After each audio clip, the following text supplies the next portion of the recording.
noches. Me presento, mi nombre es Andrés Ramírez y voy a ser el que va a estar moderando este webinar.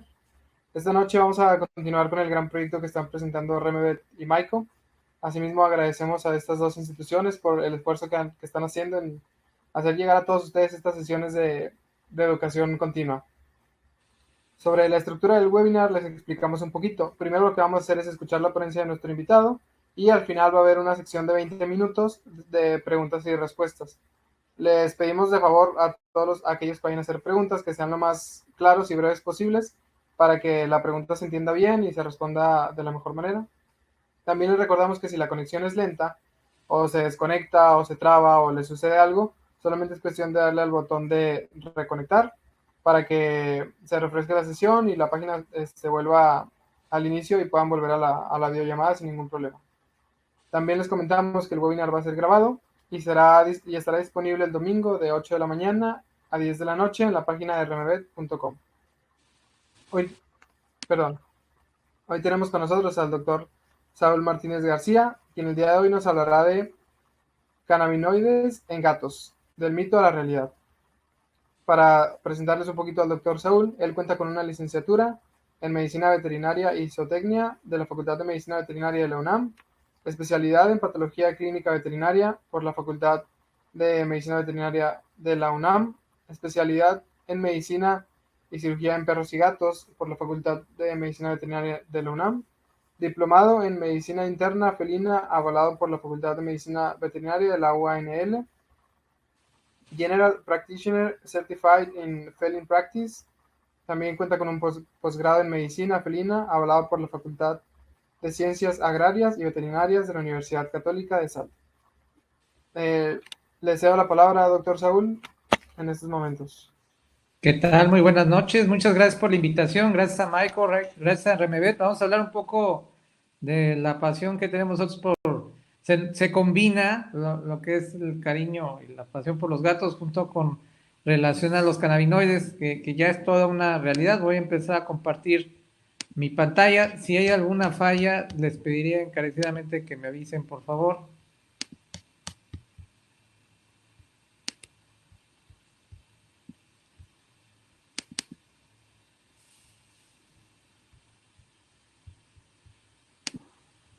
¿Sí ven mi pantalla? Sí, está la pantalla, doctor, pero todavía no la compartes. Ahí va. ¿Ahí lo ven? Sí la vemos, pero toda ahí, ahora compártela full, por favor. Ahí estamos, gracias. Sí, ya se está viendo. Ok, ya vamos a empezar. Bueno, los cannabinoides en los gatos, del mito a la realidad. Y siempre me gusta anunciar ahora sí que los eventos parroquiales, qué es lo que vamos a tener. Y de entrada, pues los invitamos cordialmente a que se inscriban. Todavía hay manera en la cual puedan ustedes ingresar al Congreso Veterinario de Monterrey, que va a empezar el 29, 30 y 31 de julio. Hay una enorme cantidad de doctores extraordinarios que van a hablar principalmente de emergencias.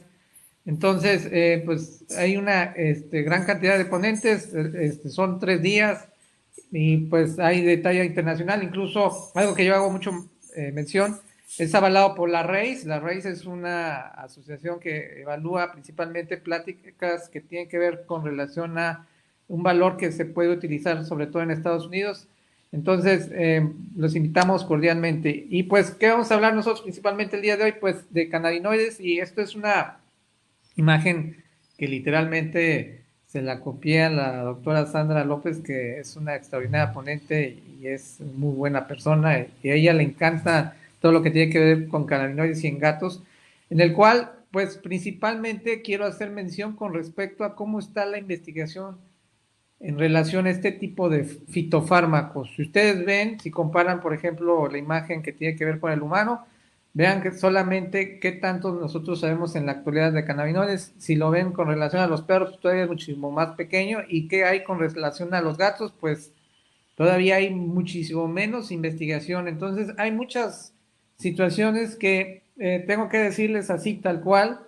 Si bien hay evidencia científica de cómo funcionan en los gatos y en qué problemas podemos utilizarlo, lo que es una realidad es que también hay muchas suposiciones en las cuales consideramos que deberían de funcionar.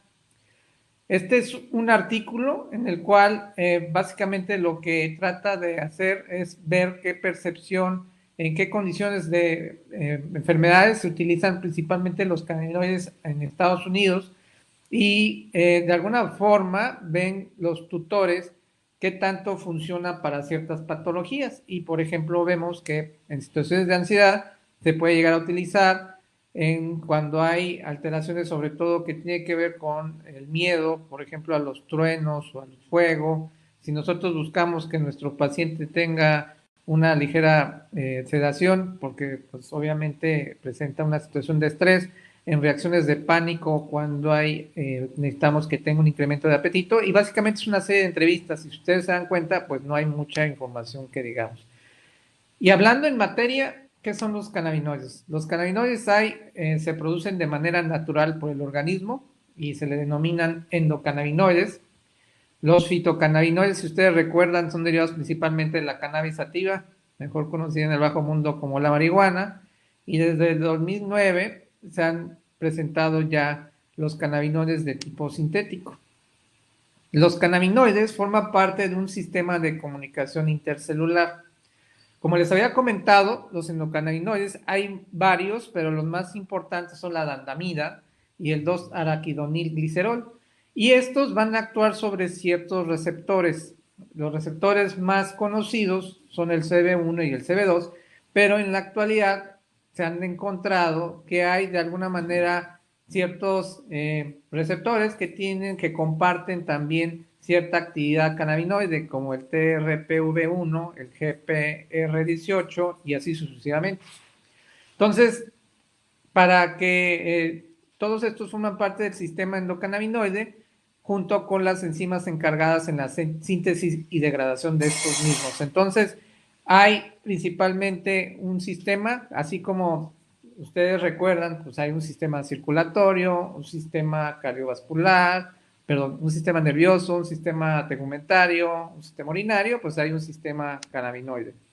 Los cannabinoides, como les había comentado, independientemente que sean producidos de manera natural por el propio organismo, ya sean administrados, por ejemplo, con relación a los fitocannabinoides o sean sintéticos, van a actuar sobre los receptores. Les había comentado, principalmente hay dos, los más importantes, los CB1, que se localizan principalmente en el sistema nervioso central, y los receptores CB2, que van a estar principalmente en células de tipo inflamatorios. ¿Qué van a hacer los cannabinoides? Van a activar, si son el CB1, van a inhibir una gran cantidad de sustancias, sobre todo a nivel neuronal, que tiene que ver con alteraciones principalmente a nivel de la acetilcolina, la dopamina, el GABA, el aspartato, la serotonina, el glutamato y la noradrenalina, entre otros. Y si los cannabinoides se van a actuar sobre los receptores CB2, pues van a inhibir sustancias que promueven la inflamación y van a incrementar sustancias que tienen cierta acción antiinflamatoria. O sea, al fin de cuentas, cuando hay una activación de los receptores CB2, van a presentar una inmunomodulación y también van a realizar una modulación a nivel de la quimiotaxis y la producción de ciertas interleucinas, como la interleucina 10 y la 12 a nivel de los macrófagos. Se localizan, como ya les había comentado, los CB1 principalmente a nivel del sistema nervioso central, pero también en otros lugares como a nivel gastrointestinal, los pulmones, los músculos, órganos reproductivos y a nivel del sistema vascular. Y los CB2 van a estar principalmente, como ya les había comentado, en células inflamatorias, pero también se van a localizar en el hueso, forman parte de la microglía cerebral, en el vaso y en la piel. Y ambos receptores, tanto CB1 y CB2, se van a encontrar, por ejemplo, en la vejiga, en la médula ósea, en el hígado y en el páncreas. Entonces, no es nada más un solo lugar donde van a estar localizados estos receptores. ¿Y por qué es importante estos receptores? Porque cuando hay una situación de enfermedad, cuando el organismo no se encuentra en un estado de equilibrio, aunque se escucha muy zen, simplemente lo que se va a presentar va a ser estos receptores se van a expresar.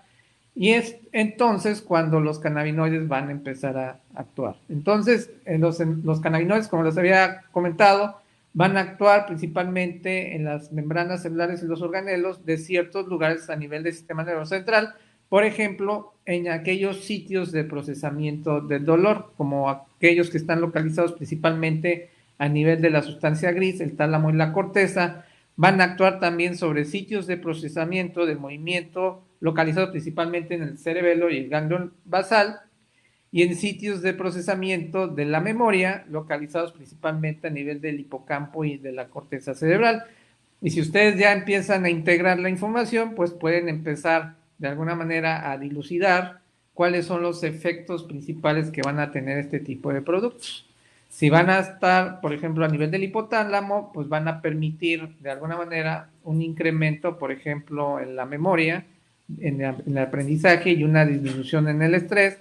Si van a estar localizados, por ejemplo, en el cerebelo, como ya les había comentado, principalmente van a activar el movimiento. Si van a estar principalmente a nivel de la corteza cerebral, van a incrementar la capacidad de la función cognitiva y así sucesivamente.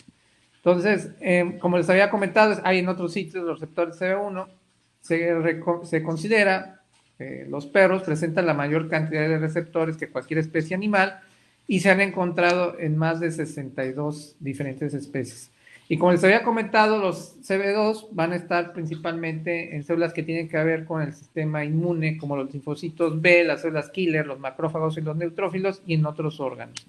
Entonces, algo que para complicarles más la existencia, no estamos hablando nada más del sistema endocannabinoide con relación a los cannabinoides, las enzimas y sus receptores, sino que también hay un grupo de moléculas que le llaman de señalización. Y esas moléculas, si bien no forman parte del sistema cannabinoide, sí tienen una acción cruzada. Y dentro de esas moléculas están los opioides, los receptores de la serotonina y los receptores de la glicina, entre otros receptores como el GPR119, el TRPA1, etc. Entonces, cuando se combinan el sistema endocannabinoide con las moléculas de señalización, pues ahora le denominan que hay un sistema endocannabinoidoma, aunque parezca trabalenguas. ¿Y cuál es la función del sistema endocannabinoide? Simple y llanamente mantener en equilibrio al organismo. Eso significa que para que un paciente le funcionen los fitocannabinoides, si nosotros los suplementamos, lo que tiene que pasar es que el organismo haya perdido esa capacidad de equilibrio y por lo tanto los receptores se expresen. Cuando se presenta esta situación, pues obviamente principalmente los endocannabinoides producidos de manera natural por el organismo van a tratar de alguna manera mantener la homeostasis, el equilibrio. Pero ¿qué pasa si esta situación se rebasa? Se va a presentar un síndrome que se llama síndrome de deficiencia clínica de endocannabinoides. O sea, esto implica que van a tener una disminución en la cantidad de endocannabinoides y por lo tanto nosotros, si los suplementamos, vamos a tratar de reemplazar esta situación. Si ustedes recuerdan, los fitocannabinoides principalmente se obtienen a través de la cannabis sativa y hay varios tipos de cannabis. ¿Y por qué es importante? Porque la cannabis sativa produce más de 125 sustancias conocidas hasta el momento y esas sustancias hay de diferentes tipos, de los cuales los más comunes, los que tienen mayor importancia, pues es obviamente el THC y el CBD. Y entonces, por ejemplo, la cannabis índica tiene alto contenido de THC, incluso hasta en un 20%, y la cannabis sativa, que es la que normalmente utilizamos desde el punto de vista de farmacoterapia, de fitofarmacoterapia, digamos que tiene una concentración baja del THC, que puede ser del 3% o incluso menos, y un alto contenido de CBD. Entonces, les había comentado, los fitocannabinoides, hay 125 compuestos hasta en la actualidad, son ácidos y neutros, de los cuales 25 son muy similares al ácido tetrahidrocannabinólico, que este es un precursor del THC. Para que se forme el THC necesita un proceso que se llama descarboxilación, en el cual se va a someter a una temperatura muy alta. Hay 10 compuestos similares al CBD, al precursor, perdón, del CBD, que es el ácido cannabinólico, y hay 16 compuestos similares al CBG, que es otro tipo de cannabinoide. Y pues obviamente hay otros compuestos que no se consideran de tipo cannabinoide, como los fenoles y los flavonoides, de los cuales hay, por ejemplo, una subclasificación que le llaman terpenos. ¿Por qué es importante hablar de esto? Porque ahora resulta que los terpenos también tienen cierta función buena para el organismo. Entonces, ya les había comentado, el THC y el CBD se van a producir principalmente por la descarboxilación a temperaturas elevadas, a través de una en la cual se va a modificar pues el ácido tetrahidrocannabidiol y el ácido cannabidólico. Entonces, el THC, cuando se da a dosis elevadas, pues básicamente el principal efecto que se va a encontrar va a ser situaciones que tienen que ver con alucinaciones, sobre todo en los humanos, y pues obviamente se van a presentar también en nuestras mascotas. Entonces, lo que ya habíamos comentado en la parte teórica, pues si ustedes recuerdan, hay una enorme capacidad de enfermedades en las cuales nosotros pudiéramos poderlos a utilizar. Entonces, hay, como les había comentado, una enorme capacidad por la cual nosotros podemos utilizarlo de manera concomitante. Este es un estudio que se me hizo muy importante en el 2019 porque aquí se establece de una manera, digamos, lo más científica cuál es la farmacocinética y la farmacodinamia de los cannabinoides, en los cuales se estableció, por ejemplo, una concentración media de 43 nanogramos sobre decilitro y la máxima concentración se presentó a las 2 horas. Y el punto más importante fue al obtener una dosis en gatos de 2 miligramos por kilo cada 12 horas por vía oral. Entonces, digamos que esta es la dosis base en la cual nosotros podamos utilizar. Y este es otro estudio que se publicó en marzo, o sea, pues, si ven, todavía está recién salido casi del horno, en el cual se demostró cuál es la tolerancia que tienen los gatos con respecto a la utilización de cannabinoides. Y por ejemplo, si ustedes ven, se utiliza única y exclusivamente CBD, la dosis que puede ser tolerable es hasta de 30.5 miligramos por kilo. Y si ustedes recuerdan, se había aplicado 2 miligramos en la dosis terapéutica, entonces estamos hablando básicamente de prácticamente 15 veces la dosis. Y la verdad es que es dificilísimo que nosotros podamos intoxicar a un gato con CBD. Sobre todo, yo siempre algo que comento a los tutores es que no es tan barato el producto, entonces sale muy caro querer intoxicar a un gato de este tipo. Entonces, ¿qué pasa con relación al THC? La dosis máxima tolerada es de 41.5 miligramos. Si ustedes se dan cuenta con este artículo, lo más que nada lo que estamos viendo es que de alguna forma sí existe un alto amplio de tolerancia con respecto al uso de los fitofármacos. Y por ejemplo, ¿qué pasa con la combinación de CBD con THC? Ahí sí ya baja la tolerancia. Cuando están combinados, pues el CBD lo máximo que se tolera es de 13 miligramos por kilogramo y de THC es de 8.4 miligramos por kilo. ¿Y cuáles son los efectos que se vieron cuando se daban a dosis muy altas? Pues principalmente alteraciones que tenían que ver a nivel neurológico, a veces de comportamiento, respiratorio y a veces hasta incluso de tipo cardiovascular. Y pues veían, por ejemplo, cuando se utilizaba la combinación de CBD con THC, pues eran los que se presentaban la mayor cantidad de efectos colaterales. Y aquí, por ejemplo, con relación a la vocalización, la combinación de CBD con THC era la que tenía más efectos colaterales. Si ustedes se dan cuenta, con CBD, pues obviamente los efectos prácticamente no se encontraron. Entonces, este es otro estudio que se me hizo muy importante en octubre del 2020, en el cual se encontraron la presencia de receptores en gatos, tanto de CB1 como CB2, en aquellos pacientes que presentaban una mucosa oral normal y sobre todo en gatos con gingivoestomatitis crónica. Entonces, este estudio básicamente lo que invita es que si sabemos que hay la presencia de receptores, entonces por lo tanto, si nosotros suministramos los cannabinoides de manera exógena, pues vamos a generar un beneficio para el paciente. ¿Y qué hay con relación a las articulaciones? También se ha demostrado, ya les había comentado, que se pueden encontrar receptores de tipo CB1 y aquellos moléculas de señalización, como les había dicho que era el TRPV1, por ejemplo. Entonces, este es el caso de Sushi, es mi gato. Vean, por ejemplo, cómo se presenta en el momento en el cual presentaba principalmente enfermedad articular degenerativa, casi no se quiere mover. Incluso la Coca, que es mi perra, va y le echa su papachoterapia para echarle porras.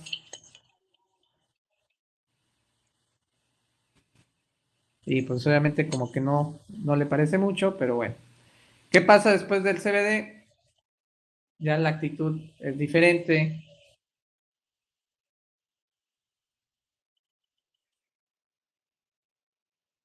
E incluso le pide a su mamá que le dé de comer.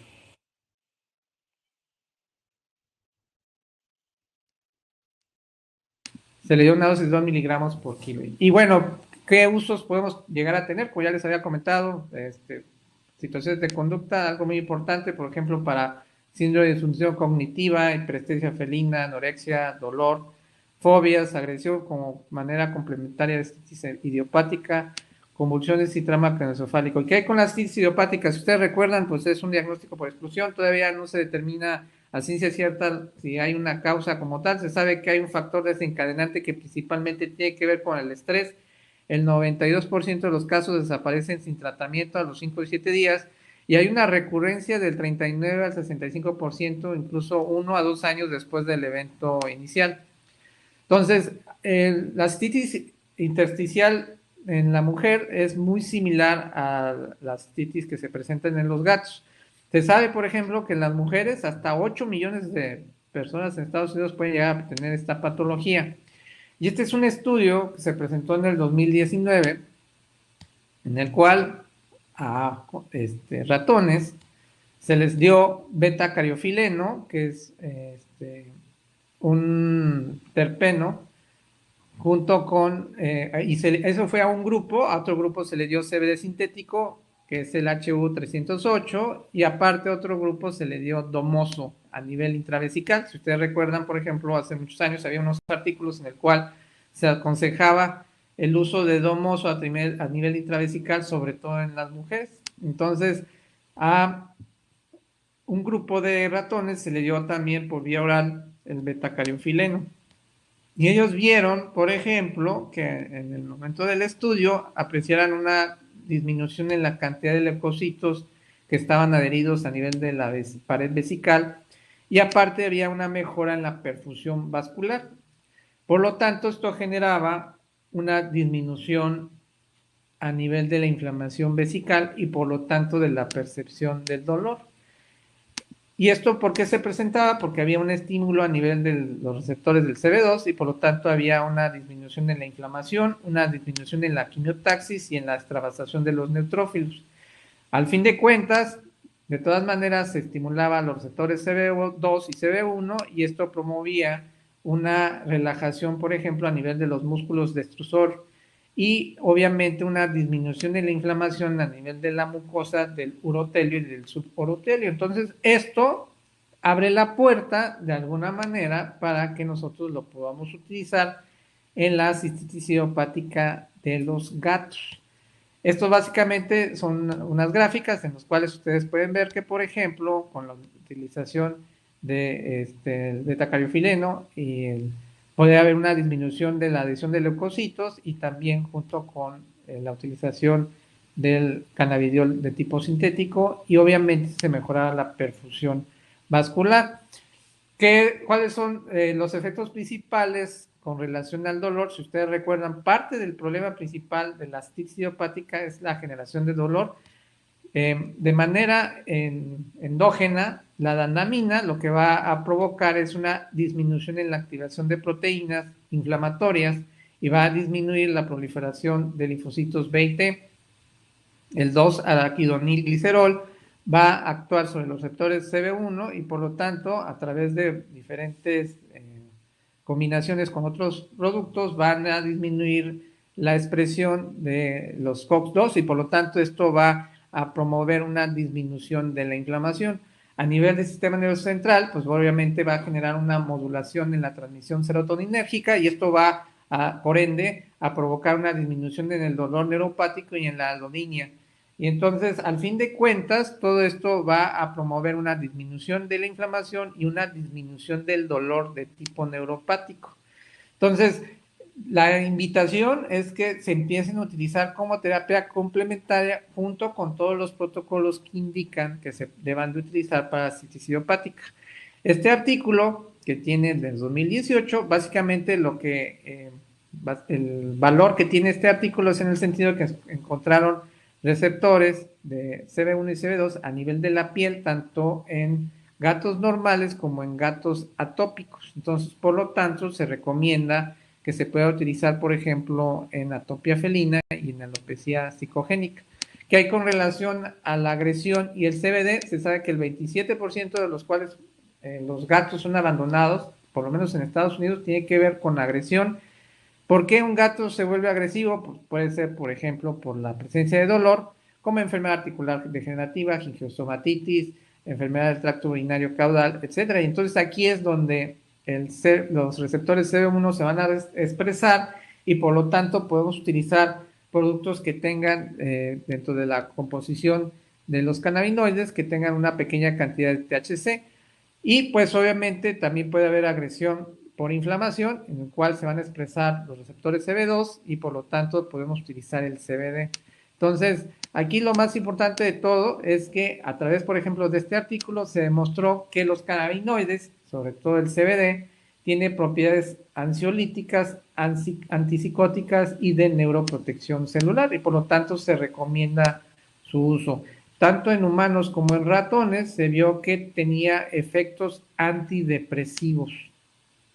Este es un estudio, perdón, en el cual en el 2021 se utilizó cannabis sativa en perros que principalmente presentaban cierto grado de agresión hacia los humanos y vieron principalmente cuando se dividieron en dos grupos, el grupo 1 tuvo CBD y el grupo 2 tuvo un placebo, vieron que la situación de agresión disminuía dependiendo del número de días en el cual se estaba utilizando.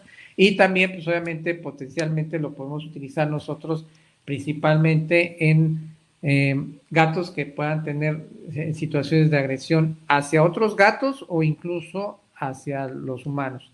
Esta es una joya en el cual se presentó apenas tiene unos meses. El artículo básicamente habla de la posibilidad de la correlación que existe con respecto a la síndrome de disfunción cognitiva, con respecto al Alzheimer en los humanos, y ellos veían, por ejemplo, que digamos que hay prácticamente una imagen en espejo con relación a los hallazgos histopatológicos en relación al síndrome de disfunción cognitiva en los gatos y su correlación con el Alzheimer en los humanos. Y ellos veían, por ejemplo, que en los gatos se presentaba también una disminución del flujo sanguíneo a nivel cerebral, había un incremento de la presencia de radicales libres, un incremento en la pérdida de neuronas y había un depósito del beta-amiloide y de proteínas tau, que al fin de cuentas esto provocaba pues una alteración principalmente en su sistema nervioso central y provocaba situaciones de conductas como desorientación, cambios en la interacción con humanos y con otras mascotas, a veces incluso alteraciones en los patrones de sueño, marcaje y vocalización excesiva. Entonces, ¿cuáles serían los efectos principalmente de la utilización del CBD? Pues principalmente, como ya les había comentado, tiene un efecto antiinflamatorio y antioxidante, va a provocar una disminución en la hiperfosforilación de las proteínas tau, que son nocivas para el sistema nervioso central, va a incrementar el flujo sanguíneo cerebral, va a disminuir la neurotoxicidad de proteínas beta-amiloide y va a modular incluso las funciones de la microglía y va a generar una modulación en el déficit cognitivo. O sea, al fin de cuentas, si ustedes se dan cuenta, todos estos son efectos benéficos en el cual se invita básicamente este artículo a que se empiece a utilizar en los gatos de alguna manera para favorecer una disminución en los signos presentados por el síndrome de disfunción cognitiva. Lo único que veían es que, por ejemplo, a los 84 días de tratamiento había una alteración principalmente en la fosfatasa alcalina. Entonces, dado que el síndrome de disfunción cognitiva es muy similar en el gato al Alzheimer en los humanos, se considera incluso a los gatos como un modelo prometedor a futuro para que puedan utilizarse los cannabinoides en los humanos con Alzheimer. Entonces, ¿qué hay con relación a la hiperestesia felina? Si ustedes recuerdan, pues hay no hay una causa bien definida, por eso se le denomina un síndrome. Puede ser desde alteraciones que tienen que ver con convulsiones, que le llaman de un pequeño foco, o antes, hace muchos años le decían de pequeño mal, pero más bien es una excitación en un pequeño foco a nivel neuronal. Puede ser provocadas incluso por alteraciones a nivel de la piel, como dermatitis alérgica al piquete de pulga, la atopia, etcétera. El chiste es que este síndrome, una de las características es la presencia de ondulaciones a nivel de la piel, muchas veces sin que de manera aleatoria, sin que el gato realmente lo concientice. Entonces, eso provoca en muchas ocasiones hipersalivación, que se esté acicalando de manera constante, incluso puede haber hasta midriasis. El gato se la pasa mal, por ejemplo, este es el caso de una gatita en el cual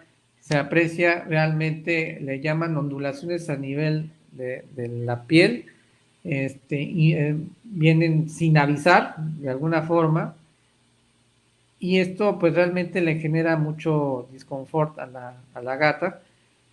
Hay diferentes maneras de tratarlos, muchas veces se pueden utilizar anticonvulsivos, a veces tricíclicos, amitriptilina, incluso a veces se ha considerado gabapentina. Dentro de los, digamos, diagnósticos diferenciales, pues también considera alteraciones en la espalda, como una osteoartritis.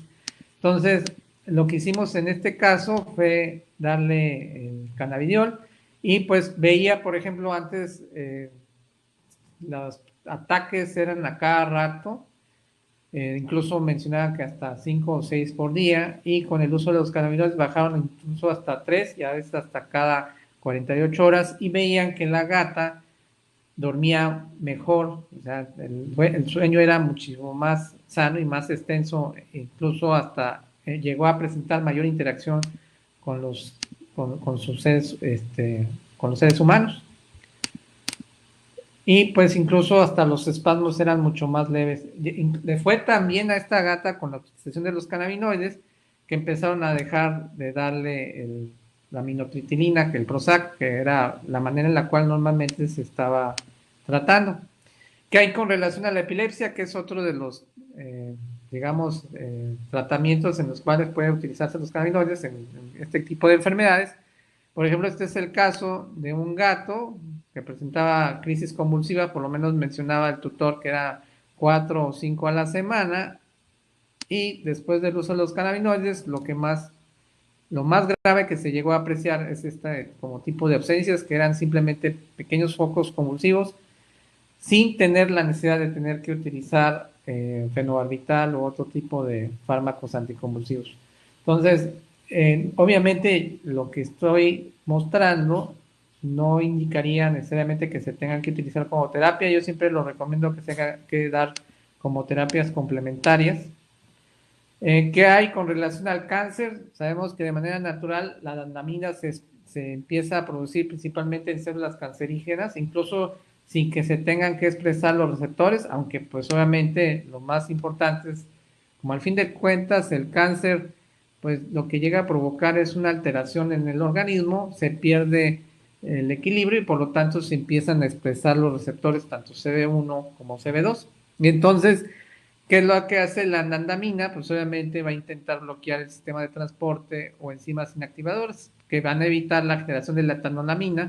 Y básicamente, ¿qué es lo que pasa con relación al cáncer? Pues si ustedes recuerdan, parte principal es el que se les olvida que se tienen que morir esas células cancerígenas, lo que le llaman la apoptosis. Y aquí hay unos artículos, por ejemplo, este ya es muy viejo, en 1972, en el cual se utilizaron ratones y se les produjo adenocarcinoma pulmonar y leucemia, y a un grupo de ratones se le dio THC y a otros se le dio CBN, que es un cannabidiol, que es un tipo de cannabinoide. Y ellos vieron, por ejemplo, que había un incremento en el tiempo de sobrevida dependiendo de la dosis. Por ejemplo, si era de 100 miligramos por kilo, de un 36%, si ustedes se dan cuenta, son dosis estratosférica para un perro o para un gato, pero al fin de cuentas esto es un artículo en el cual indica cierta actividad anticáncer.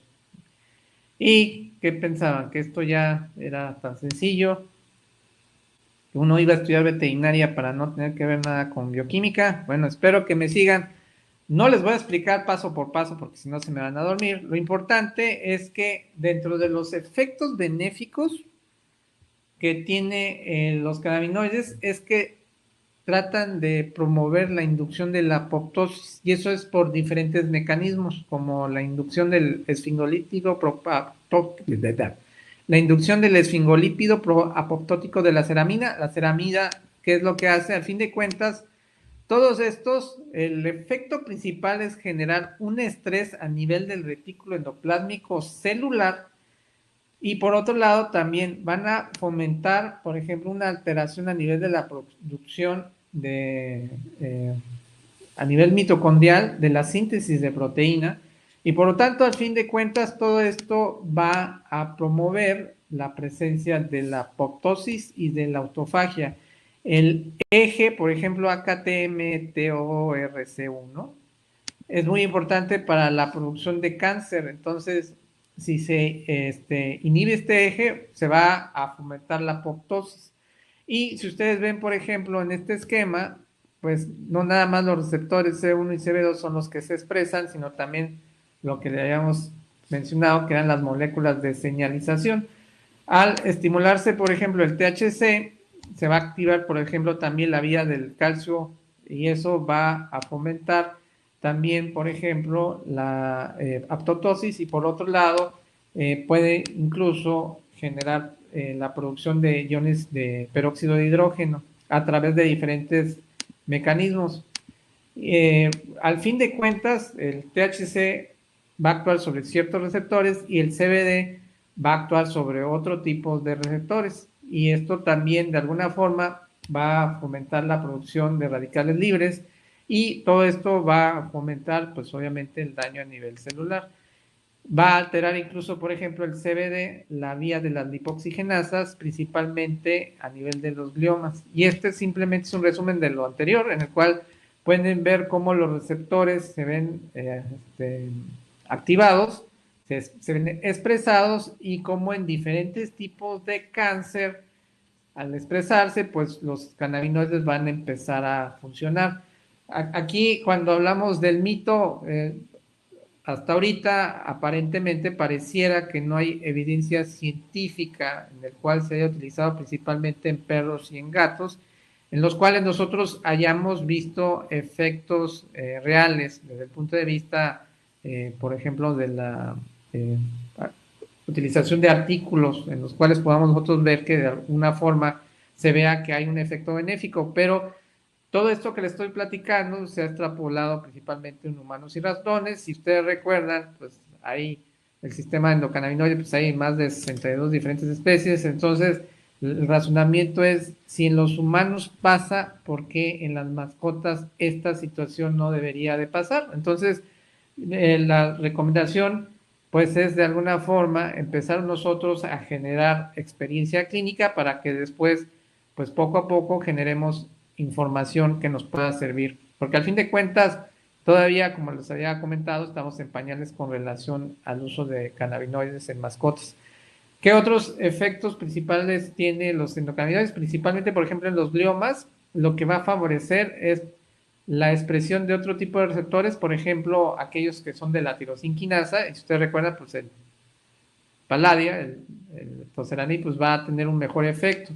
También va a ayudar, por ejemplo, a incrementar la efectividad de algunas drogas quimioterapéuticas como el temozolomida, que se utiliza principalmente en gliomas, y va a favorecer, si ustedes recuerdan, hay un tratamiento que se llama inmunoterapia, va a favorecer la presencia de anticuerpos específicos sobre el factor de crecimiento vascular endotelial. Entonces, eso de alguna forma va a incrementar la autofagia y por lo tanto la apoptosis. ¿Qué hay con relación al cáncer mamario? Y esto pues sería una recomendación en todas las pacientes que tienen cáncer, pues va a disminuir los receptores de la prolactina, y por lo tanto va a disminuir los efectos proliferativos inducidos por la prolactina y los estrógenos, y esto básicamente va a ser por una acción directa sobre los receptores CB2, y se presenta de manera similar en la próstata, pero también en el colon, en la piel y en la tiroides. Entonces, básicamente, ¿en dónde van a actuar a nivel del ciclo celular? Si ustedes recuerdan, un ciclo celular de una célula, válgase la expresión, de 24 horas, se divide en varios etapas y estadios. Está el G1, el S, que es de síntesis, el G2 y el M es de mitosis, y en donde vamos a encontrar principalmente la regulación, principalmente en el cambio de estadio de G1 a síntesis y en el cambio de estadio de G2 a M. Digamos que es ahí donde principalmente van a funcionar los cannabinoides, pero no nada más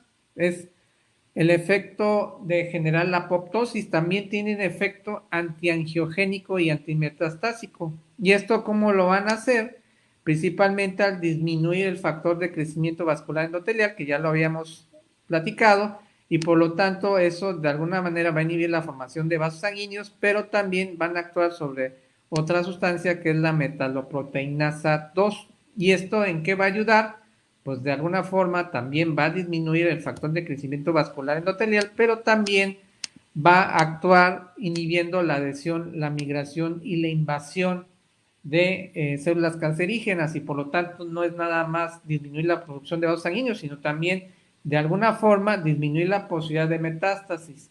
Y también, por ejemplo, si utilizamos otro CBD, va a actuar principalmente a nivel de la interleucina 8 y de la ID1, que es una enzima muy importante en la regulación del potencial metastásico de carcinomas mamarios. Entonces, la moraleja es, en carcinoma mamario sería de una gran utilidad. Y pues también, dentro de los efectos de los cannabinoides, va a inhibir el factor de crecimiento epidérmico. Y entonces va, de alguna manera indirecta, a disminuir la diferenciación celular de células cancerígenas de la piel. Si ustedes recuerdan, muchos de los tumores llegan a provocar de manera, o del cáncer, llegan a provocar de manera indirecta dolor. Se considera que 3 de cada 4 pacientes oncológicos muestran dolor. ¿Y en qué va a funcionar los cannabinoides? Pues como efecto analgésico, ya sea en el cáncer cuando ya está muy avanzado, o incluso también puede tener efecto analgésico cuando hay tratamientos oncológicos. El objetivo principalmente de los cannabinoides, pues obviamente es evitar la hiperalgesia y la alodimia. ¿Y qué es lo que va a pasar? Si nosotros, por ejemplo, utilizamos AINES, pues va a haber una disminución de la producción de los COX-2, y eso va de alguna manera disminuir la producción de los endocannabinoides, y por lo tanto se van a expresar los receptores. Por lo tanto, si nosotros administramos cannabinoides de manera exógena, pues vamos de alguna manera sustituir aquella falta de producción de los cannabinoides endógenos. ¿Y esto en qué se va a beneficiar? Pues obviamente puede provocar un efecto sinérgico, por ejemplo, con la utilización de opioides y agonistas alfa-adrenérgicos. De hecho, se sabe que el efecto analgésico de los cannabinoides hace que incluso se reduzca hasta en un 30% la utilización de opioides. Dentro de los efectos benéficos con relación al cáncer, pues también tienen efecto antiemético, sobre todo a nivel de cuando se utiliza quimioterapia. Si ustedes recuerdan, en los humanos, 3 de cada 4 pacientes van a presentar vómito cuando se utiliza quimioterapia. Entonces, ¿esto por qué se va a presentar? Porque principalmente pues van a estar los receptores CB1 en diferentes partes, como por ejemplo en el nervio vago, en el tallo cerebral y el centro del vómito.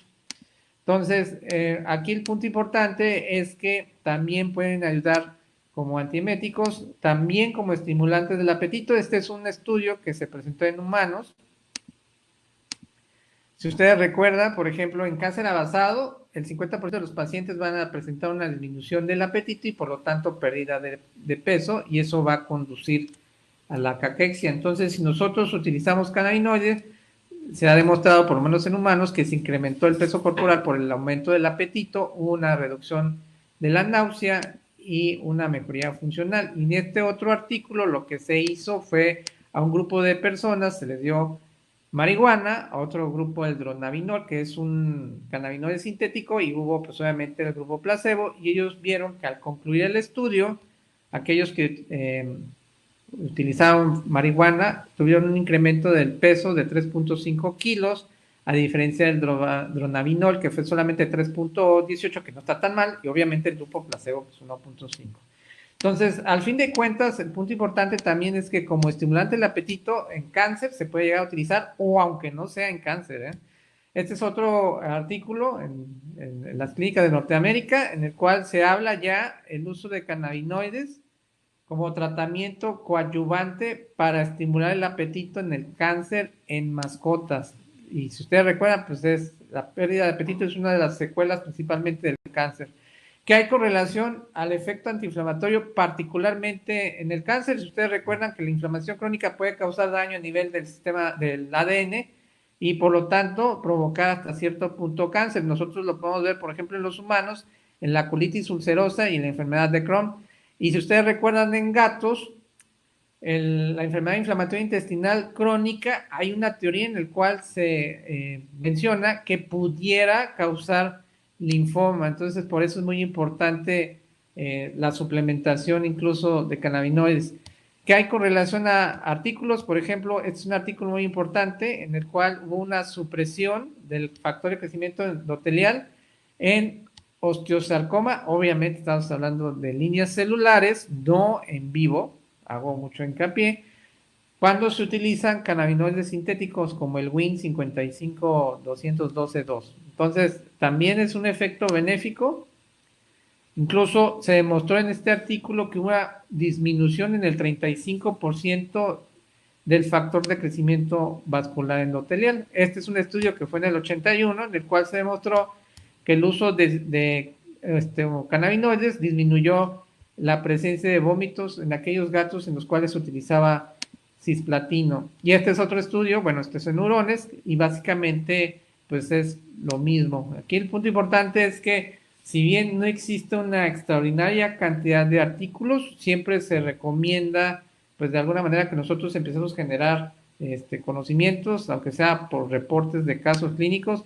Les hago mucho hincapié, no existe mucha información, pero lo importante es que nosotros la empecemos a generar. Por ahí hay unos pequeños artículos, encontré dos, en los cuales se ha mencionado que a dosis micromolares pudieran tener cierta actividad antiapoptótica de los cannabinoides. Eso significa que sería todo lo contrario, pero la verdad es que, pues obviamente estamos hablando de microdosis y cuando nosotros ponemos en la balanza la relación de perjuicio con beneficio, siempre es mejor utilizarlo.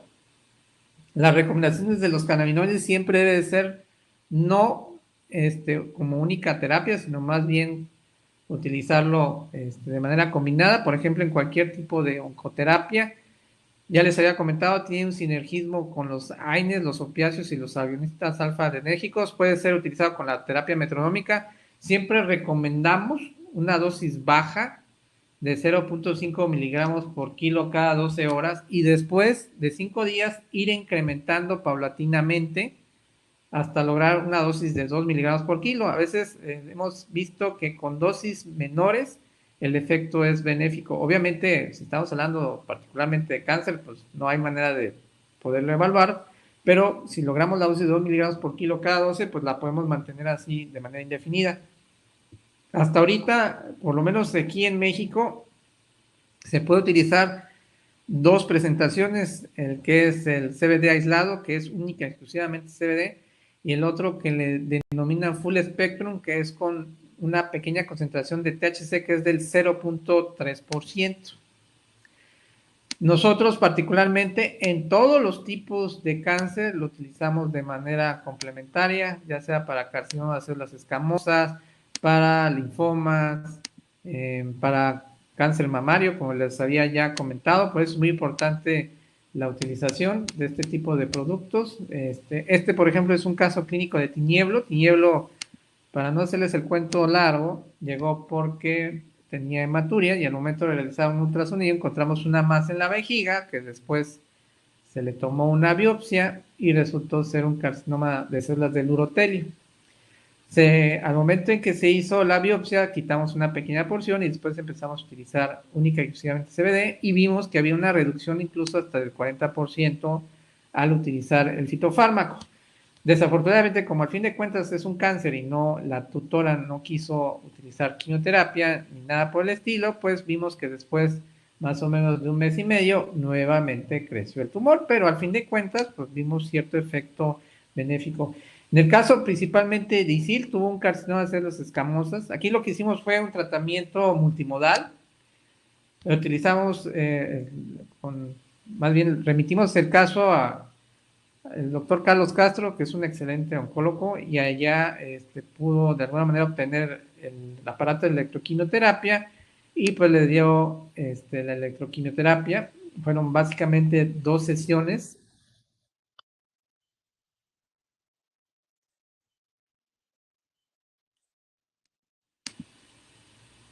Aquí el punto importante es que se dieron 2 sesiones y después de la segunda sesión vimos este resultado y entonces quisimos de alguna manera intentar dar un tratamiento en base a una pomada de CBD con 0.03% de THC y lo que vimos después de 21 días empezó a haber una cicatriz y vean cómo quedó antes del tratamiento y al final de su última revisión. Hay gente que me va a decir, bueno, lo que pasa es que pues a lo mejor de todas maneras se iba a quitar el tumor. Bueno, nosotros lo que hemos visto es que cuando lo combinamos tenemos mejores resultados. Este es un caso clínico de la doctora Sandra López que me permitió compartirlo con ustedes, en el cual utilizó extracto de cannabis. Este también era un carcinoma de células escamosas. Vean el día 0 cómo se encuentra invadido los dos oídos, las 2 orejas, y vean después de mes y medio de tratamiento cómo se presentó. En este caso, desafortunadamente cuando se presentó lo de la pandemia, pues se suspendió el tratamiento y ya no hubo manera de conseguirlo, y entonces reinició otra vez el problema. Y siempre me preguntan qué tan palatable es para los gatos. Este sushi, les digo, es uno de mis gatos. Al principio se lo dábamos a fuerzas y vimos que no había muy buen efecto porque pues obviamente no le gustaba que le diéramos las cosas así, entonces lo que hice fue ponerlo directamente en la mano y así se lo comió muy fácilmente, se lo tomó muy fácilmente. Entonces vemos que particularmente en los gatos no les no son tan adversivos a este tipo de fármacos. Entonces, ¿cuál es el resumen con relación al cáncer? Como les decía, favorece la presentación de apoptosis, hay una disminución de la formación de vasos sanguíneos, disminuye la metástasis, también puede ayudar para disminuir la emesis con respecto a la quimioterapia, va a disminuir el dolor, que para cualquier tipo de dolor, si ustedes recuerdan, sobre todo cuando es crónico, se va a presentar un dolor de tipo neuropático, y por lo tanto va a haber un efecto benéfico, no nada más pensando en cáncer. Por ejemplo, estábamos platicando de enfermedad articular degenerativa y otro tipo de molestias, y pues es estimulante del apetito. ¿Qué ventajas tiene la utilización de los cannabinoides? Pues para empezar, se presentan principalmente en más de 62 especies y por lo tanto hay un uso potencial en gatos, no genera adicción, es seguro, pues ya que la FDA a nivel de Estados Unidos no reporta efectos adversos severos, es, por lo menos aquí en México, es relativamente accesible y no es costoso porque estamos hablando de una especie de tamaño pequeño, a diferencia de si fuera un perro de 40 a 45 kilos, pues ahí sí cambia la cosa. Las desventajas es que, como ya les había comentado, no hay una gran cantidad de estudios en la actualidad. Lo que a mí se me hace interesante es que a pesar de que no hay estudios en gran cantidad, lo que es un hecho es que ya revistas reconocidas como el Journal de Veterinaria de Medicina en Gatos ya empiezan a presentarse artículos, y esto hasta hace poco no lo había. Esto apenas estamos hablando de principios de años. El doctor Stigal, que es digamos que el mero bueno con relación al dolor en gatos, si ustedes recuerdan, junto con su equipo estableció la escala de Grimace, en el cual a través de la inspección de la cara de los gatos se puede determinar si existe o no existe dolor. Bueno, el doctor Stigal ya menciona los cannabinoides como posible parte de la terapia. Entonces, digamos que vamos poco a poco, pero vamos avanzando. Hasta la fecha no se ha aprobado por la FDA en Estados Unidos, de hecho lo consideran como si fuera parte de un producto para alimentación. Hay que tener cuidado con aquella situación que tiene que ver con la activación enzimática, que esto sí se puede llegar a presentar, sobre todo por la activación del citocromo P450. Esto implica que a veces en alteraciones hepáticas tiene que tener una cierta de cautela. Y pues se reportó hace unos meses que en aquellos humanos, en las personas, en alteraciones cardíacas podría tener un efecto hipotensor. ¿Cuáles son los efectos colaterales que habíamos platicado que pudieran llegarse a presentar? Pues básicamente letargia, principalmente en un 20%, sobre todo cuando se utiliza CBD, ataxia en un 20%, pero si se fijan, la enorme mayoría han sido asintomáticos. Este es un estudio en el cual fueron más de 2.800 casos, casi 3.000, y básicamente fue en base a entrevistas y los tutores mencionaron cuáles eran los efectos colaterales que se presentaban con el uso de los cannabinoides. Les hago mucho hincapié que debe ser utilizado como terapia complementaria para otro tipo de tratamientos. Y bueno, esto fue un resumen del uso de cannabinoides. La primera pregunta es de Liz Sandri. Dice, buenas noches. ¿Cuál es la forma de administración recomendada? Ok, hasta ahorita pues obviamente es por vía oral. Se han empezado a producir cannabinoides sintéticos que se pueden utilizar por vía endovenosa, pero por el momento pues esta situación no existe. Ok. La siguiente es de Maritza. Dice, ¿hay presencia de hipersalivación? En algunos casos, por ejemplo, puede llegar a pasar,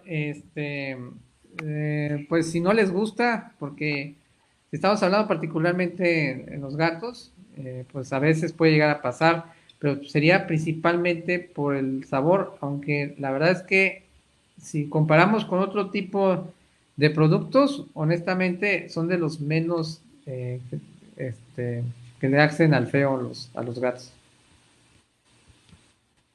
Ok. La siguiente es de Noemí. Dice, buenas noches, excelente charla. ¿Se ha estudiado el efecto de cannabinoides en el microbioma? Esa es la primera. Sí, no hay estudios por lo menos, pero deben de tener un efecto benéfico al ser inmunomoduladores, perdón.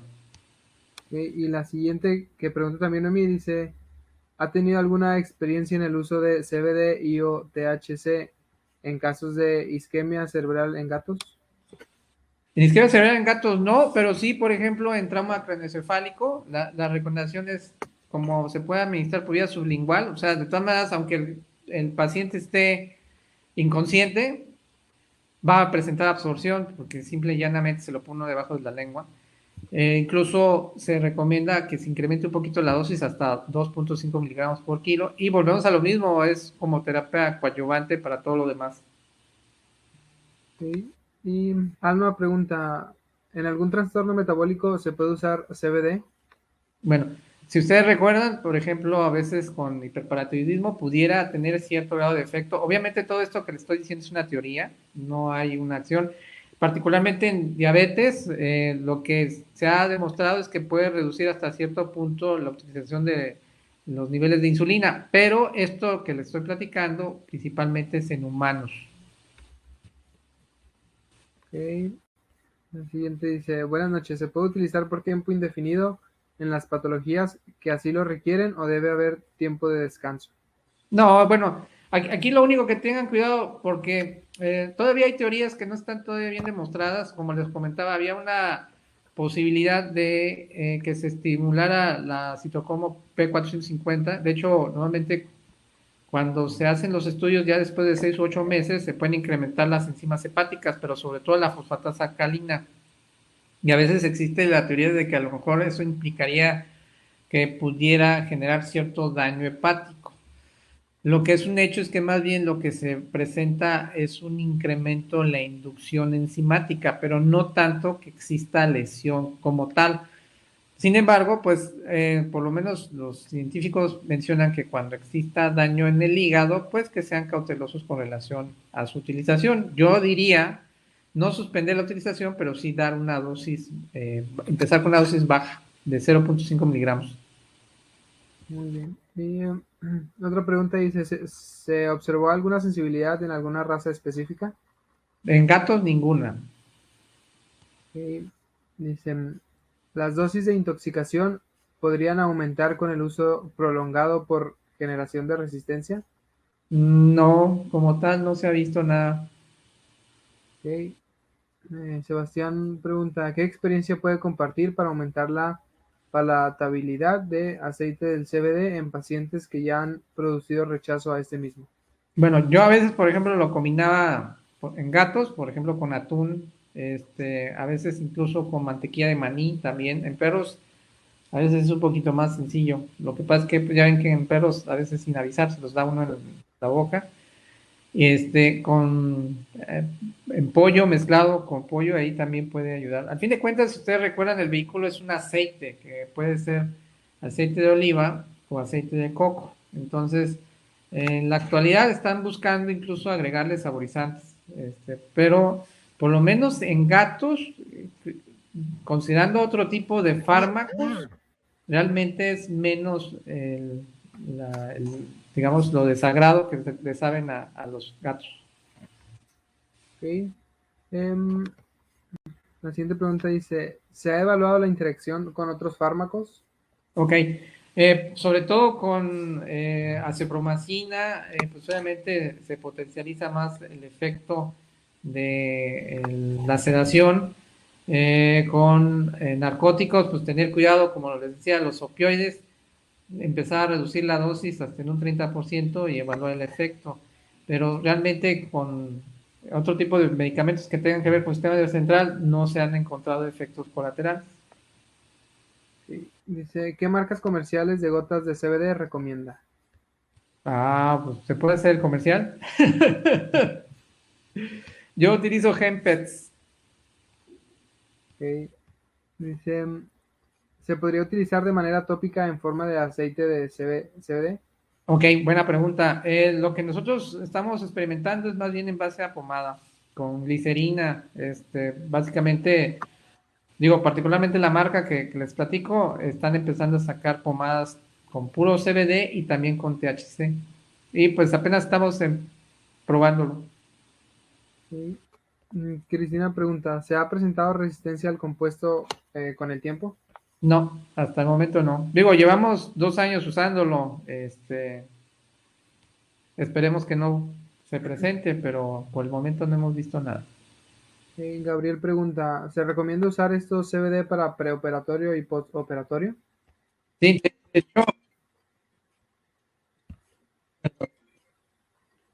de hecho, sí, el doctor Marzuk hizo un estudio en el cual se le estaba dando a gatas antes de la esterilización del monitor parasimpático con relación al estudio que hizo el doctor Marzuk, que sí se incrementaba más el efecto analgésico y de alguna manera durante el transcurso de la anestesia se podían bajar incluso los niveles de anestésico inhalado. Ok. Alan pregunta, ¿al cuánto tiempo después de su administración produce apetito? Ok, a las 2 horas. Bien. Jonathan dice, estaba viendo que proponía un uso de 0.5 miligramos por cada kilogramo. Si se duplica, ¿puede ser contraproducente o qué efecto secundario podría causar? Ok, buena pregunta. La dosificación que les estoy recomendando, en realidad la dosis terapéutica es de 2 miligramos por kilo, pero mejor me quito los lentes porque reflejo mucho. ¿Por qué habíamos comentado que se empezaba con 0.5 miligramos por kilo? Porque primero es una dosis baja porque muchas veces la mayoría de las ocasiones con una dosis menor se tiene un muy buen efecto. Entonces con eso evitamos tener que darle más cantidad. No es porque le vaya a pasar algo, sino más bien yo aplico lo que mi esposa, que es contadora, dice que siempre hay que eficientizar los recursos. Entonces, como son tratamientos para largo plazo, pues obviamente si le doy menos al paciente, para empezar es menos cantidad. Por lo tanto, la aversión que va a presentar hacia el medicamento, pues obviamente es menor. Y por otro lado, pues voy a extender, pues que ese tratamiento me permita que con menos costo puedan yo extender el tratamiento. Muy bien. El siguiente dice, ¿se puede utilizar de forma tópica como aceite en patologías articulares, por ejemplo? Sí, como les había dicho, pues había que buscar la presentación en pomada. La parte complicada tanto en perros como en gatos es que recuerden que hay pelo de por medio, entonces muchas veces ahí el problema está en que se pueda absorber de manera eficaz. Dice, ¿tiene alguna experiencia en el uso de CBD o HTC en tumores de forma directa? inyectando microdosis en la base de los tumores para disminuir el tamaño o crecimiento del tumor. Sí, no, todo lo que he usado es por vía oral y bueno, tenemos unas pomadas que apenas vamos a empezar a usar, pero pues la verdad es que todavía apenas vamos a hacer un protocolo. Preguntan también si se ha probado CBD en caninos. Sí, claro, sí, de hecho toda la información que les estoy diciendo, pues hay tanto en perros como en gatos. ¿Por qué hablé más de gatos? Porque pues es lo que más me gusta y aparte pues tengo muchos casos de gatos. Pero es básicamente lo mismo, ¿eh? Dice, ¿se ha reportado intolerancia al CBD en gatos? No, les digo, el único efecto que pues, a veces puede llegar a presentar pues es sedación. Y cuando eso se llega a presentar, si es que se presenta, pues simplemente o se le da una vez al día o se da la mitad de la dosis que se le estaba dando. No, no vamos a provocarle la muerte, a nuestro paciente utilizando CBD. Raquel pregunta, ¿puede algún medicamento antagonismo si se utiliza en conjunto, por ejemplo, en casos de quimioterapia? No, no hay, por ejemplo, un efecto que evite si empieza a ponerse mal nuestro paciente, no. Y se puede utilizar con cualquier quimioterapia. Dice, ¿ha tenido experiencia en el uso de CBD con asma felino?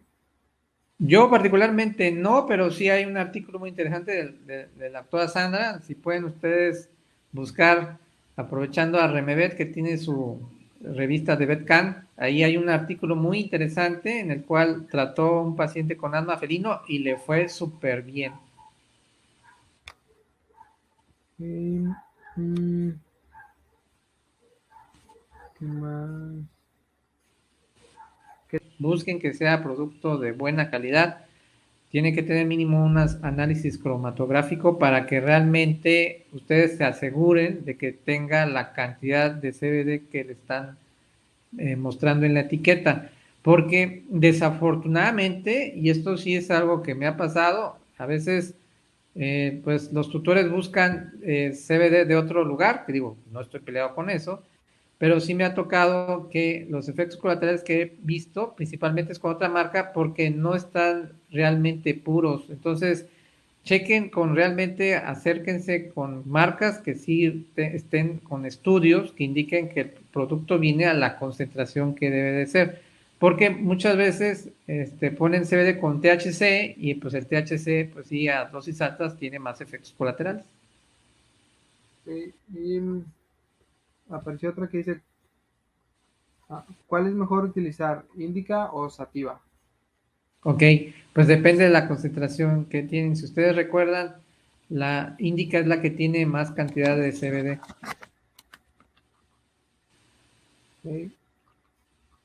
Dice, doctor, ¿ha tenido alguna experiencia del uso del CBD y o THC para coadyuvar el tratamiento linfoma?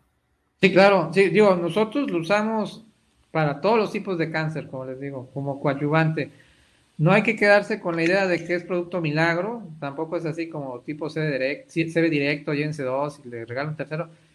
Es como al coadyuvante. ¿Por qué lo usamos? Porque pues hemos visto que los pacientes se sienten mejor, obviamente se estimula más el apetito, hace que de alguna manera incluso hasta hay un efecto hasta cierto punto placebo para el tutor siente que está haciendo algo más aparte de todo lo que se está haciendo por el paciente y pues por todos los efectos benéficos que acarrea. Obviamente, todo esto que les estoy platicando, siempre se tiene que individualizar el tratamiento.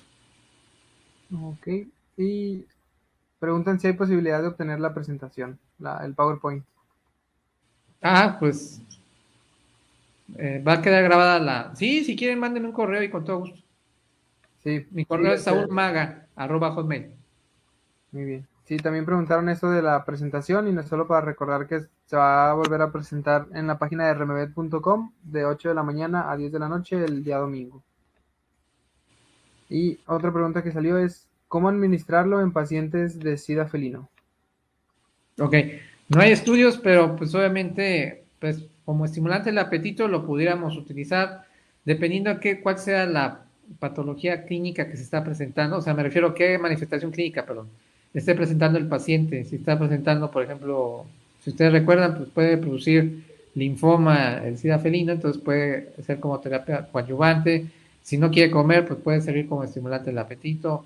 Si hay un proceso de inflamación crónica o severa, pues también puede utilizarse de manera concomitante. O sea, al fin de cuentas, si ustedes se dan cuenta, pues puede generar beneficios para muchas enfermedades. Entonces, el punto importante, obviamente, usar dosis baja e ir incrementando cada 5 días hasta lograr de alguna manera, pues una mejoría deseada, ¿no? Preguntan si se puede utilizar en alimentos. No he sabido, o sea, ¿para qué les digo mentiras? Ahí sí, no sé si sea bueno, combinado con, o sea, si es, por ejemplo, si yo le voy a dar el CBD con atún, por ejemplo, para que lo ingiera, pues claro que se puede dar. Y preguntan que qué productos recomiendo usar. Otra vez le digo, pues digo, yo uso Pets porque ya llevo tiempo con el producto. La verdad es que pues para mí ha sido extraordinario. Digo, yo me lo tomo, incluso. Y pues ya son todas, Doc, son todas las que han salido. Ya no han salido más. Ok, bueno. Pues nada más para resumir, pues obviamente, como les digo, todavía hay muchas cosas que faltan por descubrir.